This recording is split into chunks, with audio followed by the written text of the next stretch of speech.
कुछ पाना है। मधुसूदन जी 2 दिनों से सो नहीं पा रहे थे। वजह, जब भी सोने जाते कुछ पुरानी बातें याद आ जाती। अयोध्या की बातें। वह एक गरीब परिवार से थे। 20 साल पहले घर वालों ने अयोध्या भेजा था पढ़ने के लिए। साकेत महाविद्यालय में उन्हें प्रवेश मिल गया। वहीं एक आश्रम में रहने और खाने की व्यवस्था हो गई। अयोध्या में अनेक ऐसे मठ और आश्रम हैं जहां रहकर गरीब छात्र पढ़ते हैं, आश्रम के कार्यों में हाथ बटाते हैं। मधुसूदन बड़े परिश्रमी और मिलनसार थे। जल्दी ही सबसे घुल मिल गए। आश्रम के प्रमुख एक स्वामी जी थे, संस्कृत के बड़े विद्वान, शिक्षा के अनुरागी, प्रेरक व्यक्तित्व, ओजस्वी वाणी, उम्र 55 साल, लेकिन चुस्ती और उत्साह में युवाओं जैसे। विद्यार्थियों की शिक्षा उन्हें सबसे प्रिय थी। मधुसूदन जल्दी ही स्वामी जी के प्रिय छात्र हो गए। दिन में खूब जमकर कॉलेज की पढ़ाई करते। शाम को स्वामी जी के साथ सरयू स्नान, फिर हनुमानगढ़ी जाकर हनुमान जी का दर्शन करते। फिर पास में ही स्थित कनक भवन से प्रसाद लेकर वापस आश्रम आते। इस दौरान ज्ञान विज्ञान की बातें चलती रहती। हालांकि मधुसूदन की धर्म में कोई खास रुचि नहीं थी, लेकिन स्वामी जी का व्यक्तित्व और ज्ञान की बातों से वह प्रभावित थे। स्वामी जी एक बात बराबर कहते, जेहि के जेहि बस सत्य सनेहु, सो तेहि मिलहि न कछु संदेहु। मतलब ये रामचरितमानस की चौपाई है। इसके अनुसार अगर कोई सच्चे मन से किसी चीज को चाहे तो वो उसे मिल जाती है। वो कैसे? आकर्षण के सिद्धांत से। मैं समझा नहीं। देखो, जब भी तुम सच्चे दिल से कुछ चाहते हो तो क्या होता है? तुम उसके विचारों में डूब जाते हो। रात दिन, सुबह शाम बस वही सोचते हो। विचारों के अनुसार ही तुम्हारे कर्म होने लगते हैं। जैसे ही विचार और कर्म एक रूप हो जाते हैं, व्यक्ति उस वस्तु या परिस्थिति के योग्य बन जाता है। योग्यता आ जाने के बाद वह चीज उसे मिलकर ही रहती है। इस सिद्धांत से लाभ उठाने का क्या कोई सरल तरीका भी है? हाँ, ईश्वर के प्रति नियमित और सच्चे दिल से प्रार्थना करके हम आकर्षण के इस सिद्धांत को अपने जीवन में क्रियाशील कर सकते हैं। प्रार्थना करने से क्या होगा? मन की बिखरी शक्ति एक लक्ष्य पर केंद्रित होगी।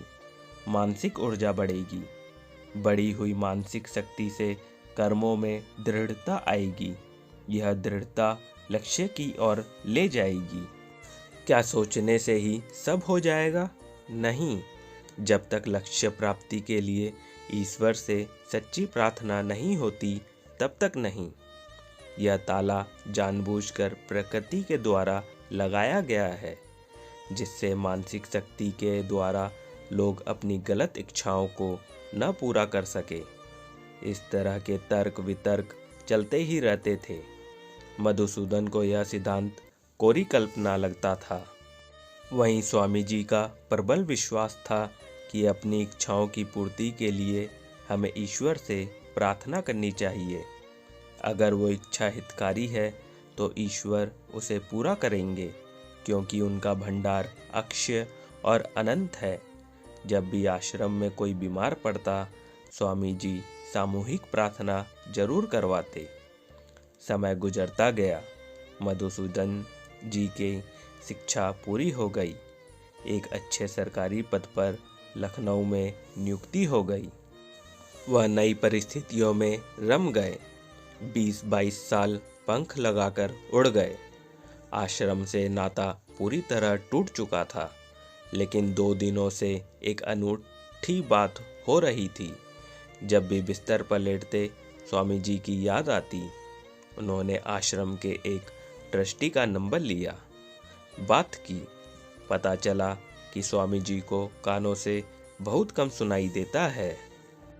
मधुसूदन के मन में एक इच्छा जगी। स्वामी जी को कान की मशीन देनी चाहिए। उन्होंने अपने पड़ोस में ही रहने वाले एक विशेषज्ञ चिकित्सक से बात की। उनके बताए पते पर एक ऑडियोलॉजिस्ट से जाकर मिले। कान की मशीन खरीद ली, उसे चलाने और फिट करने का तरीका समझ लिया। रात को घर लौटकर उन्होंने एक फैसला किया, कल अयोध्या जाऊंगा। अगले दिन खूब सवेरे उठे। सुबह 8 बजे वे आश्रम पहुंच चुके थे।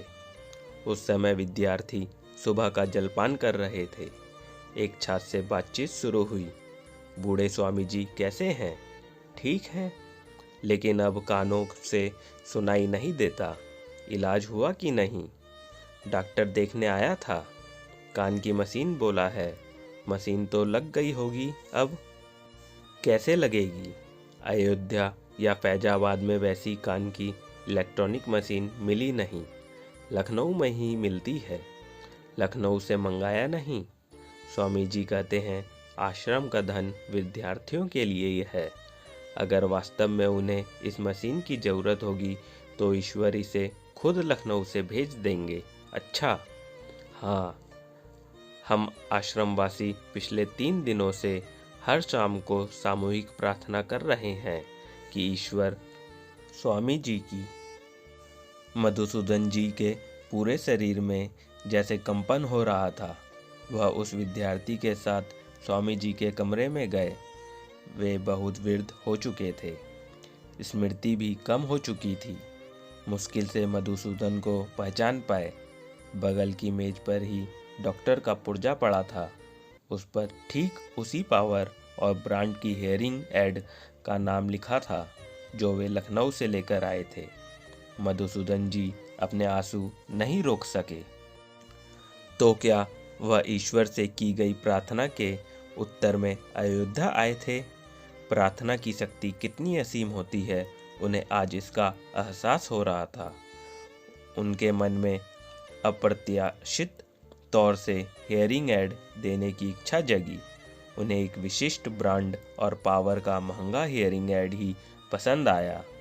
वे अयोध्या आए।